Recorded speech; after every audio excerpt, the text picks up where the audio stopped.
What's up, guys? Welcome back to Newswave. Well, it was a weekend of game reveals and big-time announcements with both Summer Game Fest and Xbox's Showcase taking the main headlines and stirring the conversation. And there was a lot of stuff there. We're going to go through everything line by line, so we're going to move pretty quickly here, but we'll go over both of those here today. And then we'll also be talking about a sale that is currently ongoing for the Switch with many of Nintendo's first-party titles seeing some pretty good discounts. So if you guys enjoyed this video, make sure you hit that like button, helps it a ton. And if new here to the Spawn Wave channel, make sure you subscribe down below. And of course, members for the channel do get Newswave early. If you'd like to learn more about that, click the join button down below this video. And we're going to start today with Call of Duty Black Ops 6. It was part of the Xbox Games Showcase, but there were some other parts coming out of this that made headlines that had to do with the storage size and even online requirements. We can see this posted up by Wario64, where he says to deliver the highest quality visuals while also reducing the game's overall storage space on your hard drive, Call of Duty Black Ops 6 will use texture streaming across all game modes. This means you'll need a continuous internet connection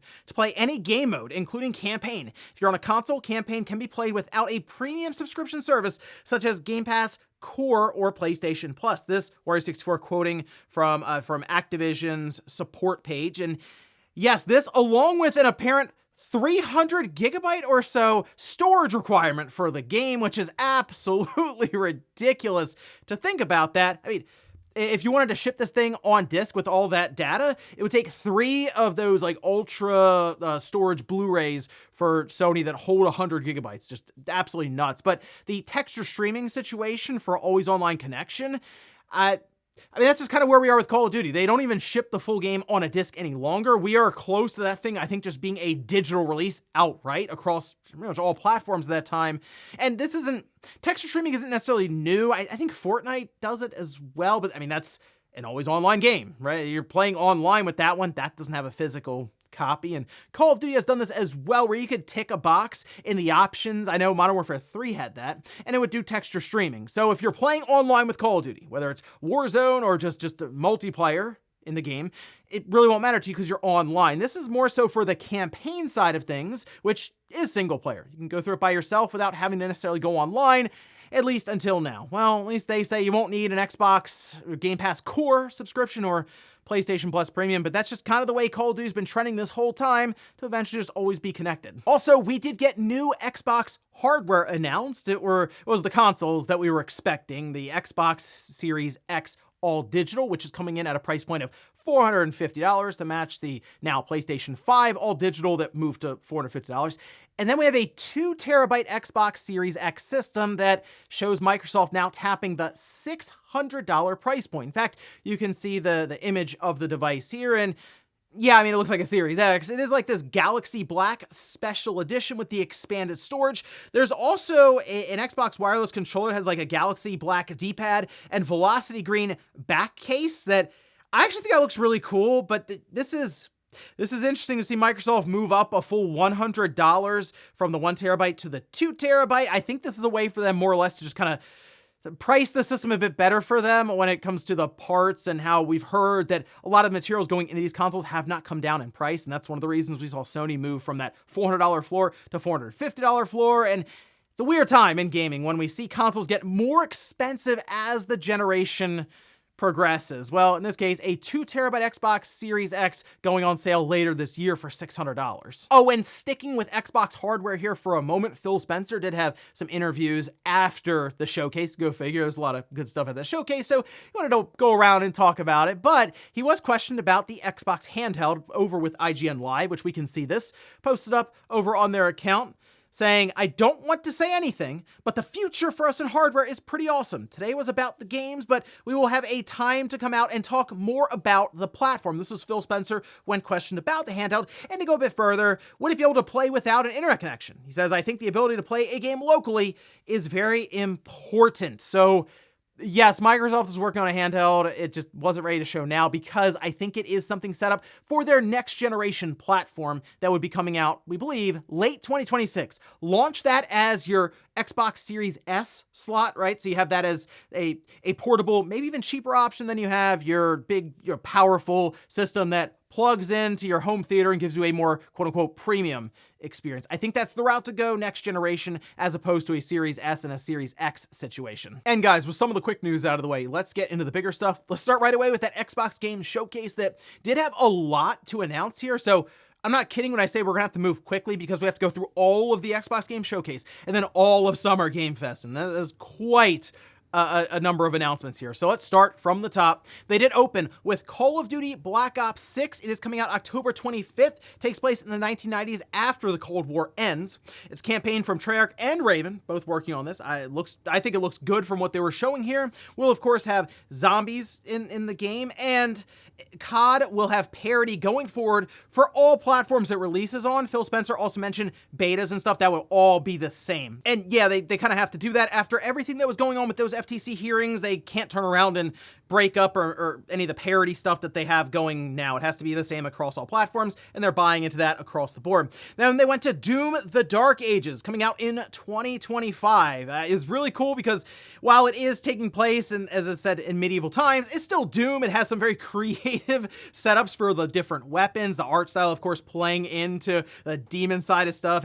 You're fighting in a big mech at one point, you're riding around on dragons, and yes, it is also coming to the PlayStation 5, as people were wondering. That was announced later on. State of Decay 3 was here, but it was a CG trailer, and the most I could take away from this is that, yes, the game still exists. So good news there for State of Decay fans. Dragon Age: The Veilguard, that is coming out in 2024. We're going to find out more information about this game here, and actually tomorrow, I believe, we'll have some information around gameplay and more of, I guess, the story and everything there. Starfield: The Shattered Space DLC, that is also coming out in 2024. No release date on that, which was interesting. I kind of figured we would have gotten that. Anyway, Fallout 76 Skyline Valley. That is out June 12th. That's so this week. Shame they didn't have anything else they could really do with Fallout, since obviously they were kind of caught off guard with how popular that Fallout series was on Amazon. Here was a big surprise for the show. Claire Obscure Expedition 33. This is a debut title from Sandfall Interactive. It's running on Unreal Engine 5. It's a turn-based RPG that still has some action elements to it. So, for example, it showed them countering by hitting a button at the right time, sort of what we had with recently, Paper Mario: The Thousand Year Door, right? Something like that. And it looked really, really cool in motion from what they were showing. And especially kind of this, I guess, them sort of working to evolve the turn-based RPG setup while still leaning into it. So really, really, really cool stuff here. 2025, though. They did show the Game Pass logo, so it looks like it's going in there as well next year. South of Midnight, that is coming out 2025. Start with a big talking catfish. Kind of this weird frame rate stop motion look, but I think that does at least set it apart along with the art style. Kind of a third person action adventure game. I feel like I liked seeing some of the traversal and the exploring more than the combat itself, but there was climbing and other things to it, so they're gonna have more time obviously to show this game off, but so far I at least like what I'm seeing here with South of Midnight. World of Warcraft: The War Within, that is coming out August 26th. Metal Gear Solid Delta was here. No release timing for this, which makes me think it's coming out next year, but I thought it looked really good. Visually speaking, it is indeed them taking Metal Gear Solid 3 and fresh coat of paint, that whole thing, still apparently using maybe the same animations that they had prior, same audio, but it's just going to be a more modern version of what's an absolute classic. Do you really want Konami to mess around too much with a classic like Metal Gear Solid 3?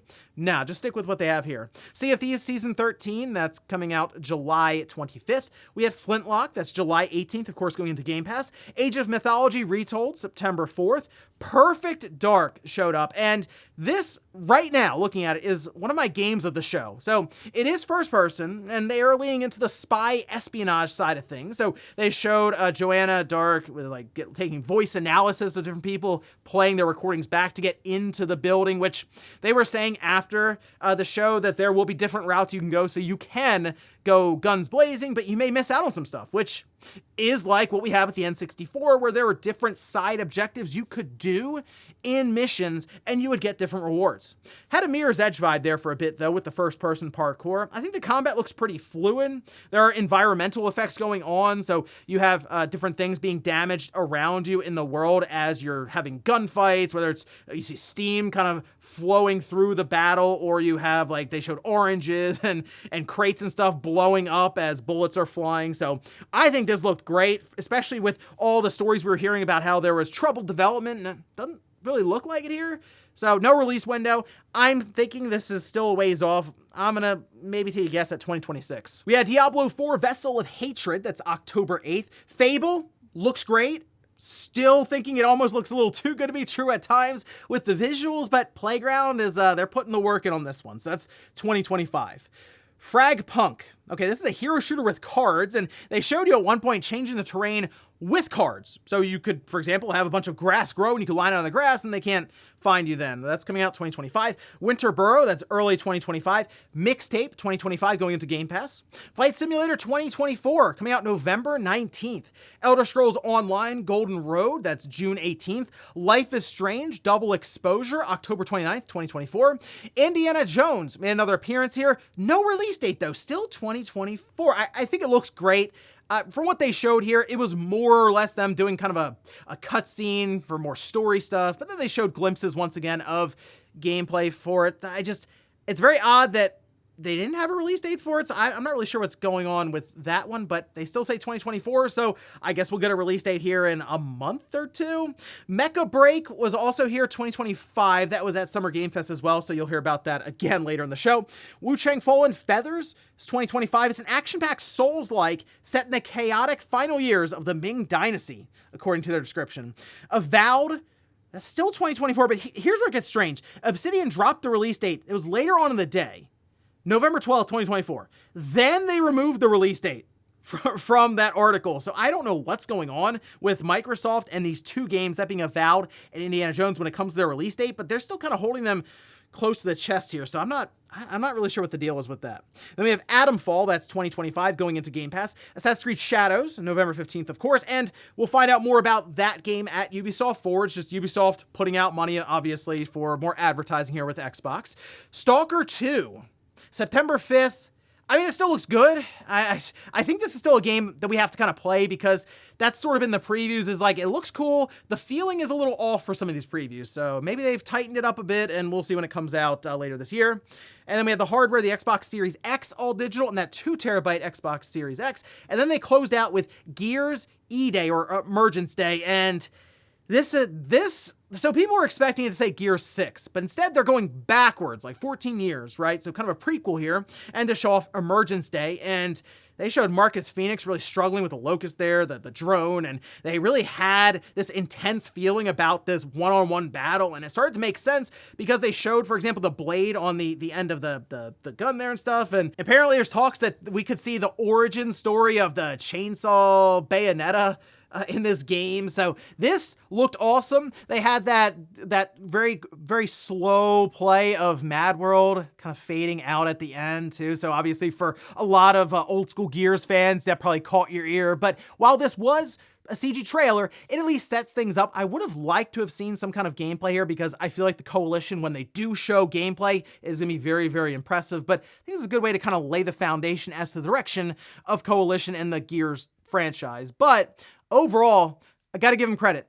Very, very good show from Microsoft. And we'll talk a little bit more about that later because that was my question for the poll, giving this one a grade. Next up, we have Summer Game Fest that once again had a ton of stuff to go over, which we'll just jump into it now, starting at the top with LEGO Horizon Adventures. Guerrilla is working on this one, they're along with Studio Gobo. It's a LEGO version of Horizon with Aloy. It's PS5, PC, and Switch. That one caused waves. I made a whole video about that. No one expected that. It is releasing holiday 2024. We also had No More Room in Hell 2, Harry Potter Quidditch Champions, Cuff Bust, Star Wars Outlaws, which has been looking better and better as we've seen it actually. Neva, that one's a 2D platform, very artistic looking, 2024. Civilization 7, got Civ fans very, very excited to see that, especially since the future for Firaxis has been kind of up in the air after Midnight Suns. Good to see them here though. 2025 PC and consoles, by the way, day and date. And we'll see a gameplay showcase for it in August. Black Myth Wukong was here again, August 20th, 2024. Xbox version's been delayed though. Apparently that's due to technical issues. And naturally everyone's looking at that Xbox Series S, but that's kind of what we would expect after what happened with Baldur's Gate 3. Asgard's Wrath 2, that had a trailer here for VR. Once Human, that's July 9th, 2024. Samsung had a gaming HubSpot a commercial really mixed in. Space Marine 2, September 9th, 2024. Metaphor Refantasio, that's new trailer, October 11th. Batman Arkham Shadow, very strange situation because there was no gameplay. They just told us about the game a little bit more through CG. Of course, MetaQuest 3 exclusive. That got a lot of excitement from the crowd, of course. But the Rat King apparently seems to be the direction they're going in here for the big bad. And gameplay trailer will be at Gamescom, but it's coming out fall 2024. So we're going to see gameplay, and then it'll be out a few months later. So, all right then. Street Fighter 6, we have some new characters going in for year 2, which includes M. Bison, Terry, Mai, and Elena. And we have Tears of Metal, roguelike co-op hack and slash. Dragon Ball Sparking Zero got its release date October 11th, which is about the expected time period, since usually in the first 2 weeks, we'll see the Tenkaichi series release in its given year for October. Delta Force Hawk Ops is a free-to-play tactical shooter. They have extraction mode gameplay they showed, and the campaign will be basically Black Hawk Down.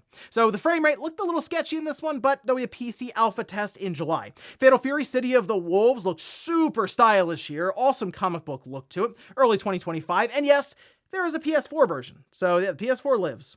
Dolby Vision had a commercial that showed Master Chief for some reason, thanks to Dolby Vision. Odyssey OLED commercial for their monitors.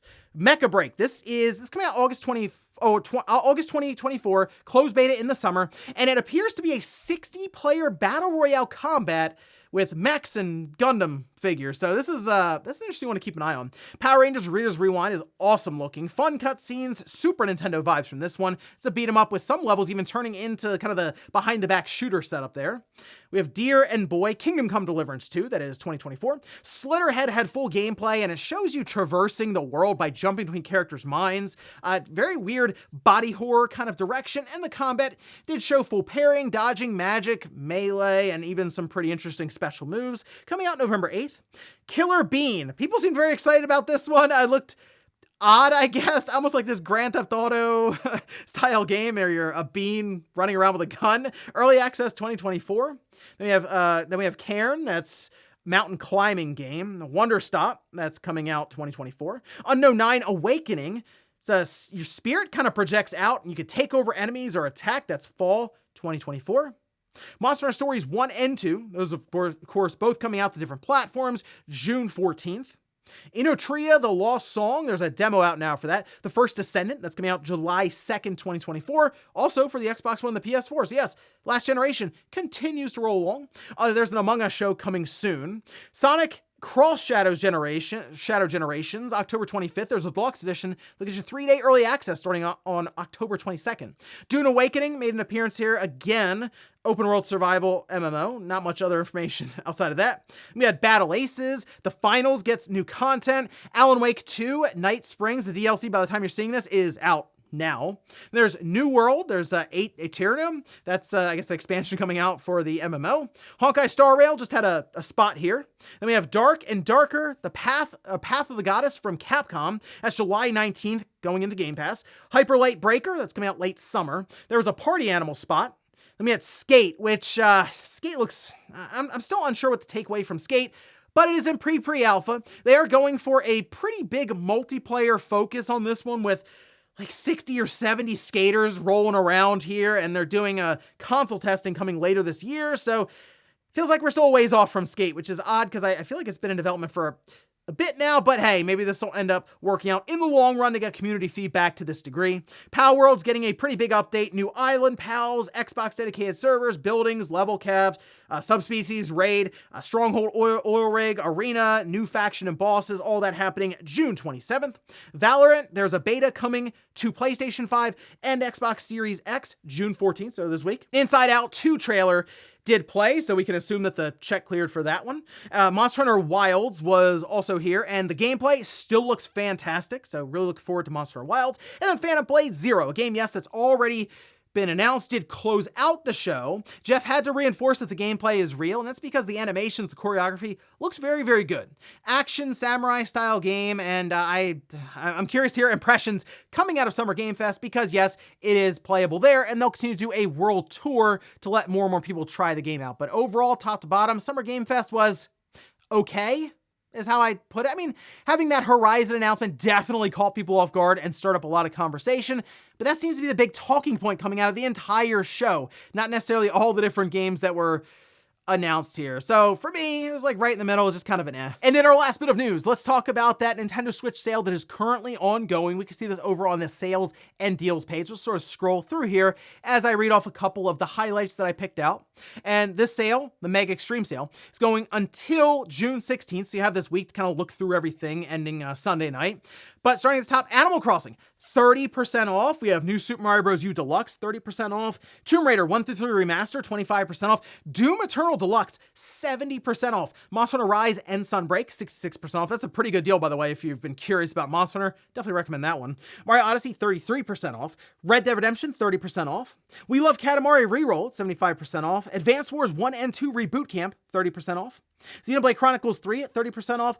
Scott Pilgrim vs. the World, 67% off. That's like $4 or $5 that game. Awesome, awesome game. Triangle Strategy, 30% off. Persona Collection, so all the different Persona games really on the Switch right now, bundled together, 45% off. That, in terms of like dollar to hour spent, incredible deal right there. Hogwarts Legacy, 50% off. And then Dragon's Dogma Dark Arisen is 83% off. If you looked at Dragon's Dogma 2 and you're like, I'm curious about it, I mean, that is super low risk just to see what Dragon's Dogma can offer there. But, I mean, there's still a lot of stuff in this sale. I recommend checking it out. And, of course, leave some comments down below with different suggestions as to maybe which first-party titles to look for, even third-party ones that may be flying under the radar a bit. And before we go to the comment of the day, we'll take a look at the poll that I posted up yesterday, where I asked, give the Xbox Showcase a grade. Look at this.